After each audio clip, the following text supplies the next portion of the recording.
Anima Squad is back. Again, with the summer event's second wave of skins, smaller in number for champions we've known about since the event started, and that make up 80% of the skins featured in the launch cinematic. So then, these are the main characters. What are the point of these guys? I'm not going to explain the backstory of this skin line again, so if you're looking for context on this skin universe or my thoughts on the first batch of Furry Not Furries, you can check out part 1 right here. The only notable thing that's changed since the first wave is that the Primordians have pulled an Uno reverse card. Now the Squid Games are using human technology to bioengineer the perfect life form proficient in exploiting human weaknesses. How will these new and old Anima Squad members combat this threat? Well, let's inspect these new skins to find out, shall we? Starting with Battle Bear Alawi. Alawi's already boastful nature makes for the perfect cyborg or Drax of the group, and really, it is great to see despite her humbling play rate that through this, 2XKO, LOR, and Ruin King, she has cemented herself as a league icon. But this skin irks me, more specifically the tentacles. It's one thing not to make them bear paws, it already is in the E, so I know you can do it right, but for a battle bear, I can only assume that they're supposed to be honey? As it stands though, with that holographic appearance, it makes them look more like Space Groove than Anima Squad, though in retrospect, I can see why they didn't want to make the tentacles start dripping. Still, should have been Battle B with a honeycomb. I don't know, I'm not biased, shut up. Nightwire is the best chroma, 7 out of 10. Battle Wolf Yasuo. Apparently, people hate this one? I don't know whether it's because people are tired of Yasuo getting new skins, valid, or it's because it wasn't the right furry Yasuo skin they wanted, you're going to hell. But for myself, I actually really like this one. The grizzled veteran of the group from the early Anima Squad days alongside Riven. That's why he's wearing the suit. Dressed like a butler with cyberpunk arms, cat ears, and a cane sword, this doesn't make a lick of sense, and that's why it's almost perfect. This is a world where random teens and young adults fight off deep-sea abominations by turning their tech into cat ears. It's cheesy, stupid nonsense you're not supposed to take seriously. And Yasuo, I think, fits that bill better than any of these other squad members, so if anything else, at least he stands out from the rest. Just put those dogs away, bro. Nobody wanted to see that. It's hideous! None of the chromas nail the color scheme as well as the base version, so I guess Peridot is the best one? 9 out of 10. Battle Lion Leona.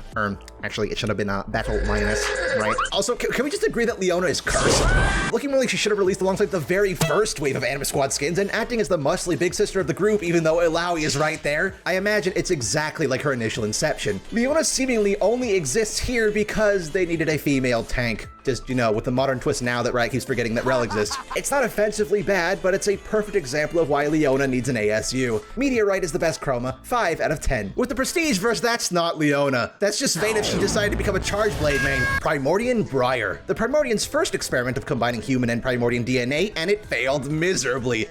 Brian here doesn't hate humans, she loves them, and in fact joins the Anima Squad to fight against her creators. Not just a wonderful parallel to her Runeterran counterpart, but a more ferocious monster form, shark jaw pillory, and yeah, they really couldn't help themselves, could they? It all makes for a fantastic first post-launch skin. My only major criticism is the clothing. Personally, I would have loved if the jacket looked more like the tech of the Anima Squad to immediately show she is one of them. Even if it was just a color change, because right now it blends in so well with the rest of her body I can barely tell she's even wearing one. Pearl is the best chroma, 9 out of 10. Primordian Aatrox. Now dig on this, a champion who didn't already have a legendary skin. Hard to believe it actually took this long for one of the most popular champions in the game, but it's here now, and people are being very normal about it. The Apex, the perfect blend of human and Primordian without the pesky love for human life Brian had. A proper world ender. He'll make sure to tell you about that too. The world ender, the world ender. I will end this to become the world ender.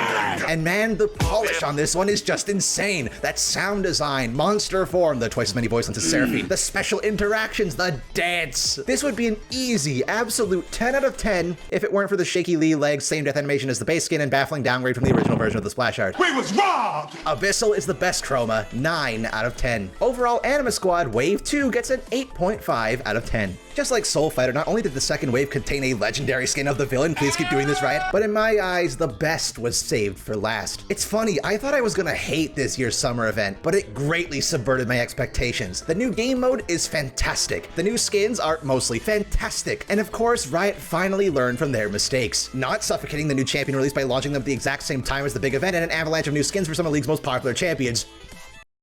Don't lie to me, you forgot Aurora was even a thing too. That's the most foul, cruel, and bad tempered rodent you ever set eyes on. So until next time, fellas, be sure to let me know what you think of the new Anim Squad skins, first and second batch, and hell, the event as a whole, down in the comments below. This summer event has had the highest density of new skins we've seen all year compared to the past 2 seasons where 7 new skins every 2 weeks was just kind of the norm. Honestly though, I think that's a great thing. Swarm, despite its several hiccups, has been an amazing experience. So I'm hoping that those resources that usually went to skins are instead being invested in things like Swarm, ASUs, VGUs, and alike. This event has given me a lot of hope, so despite everything that's happened this year so far, dare I say, League's future's looking a little bright? So I suppose until that hope gets squashed yet again, I guess I'll see you fellas then, or in the next video.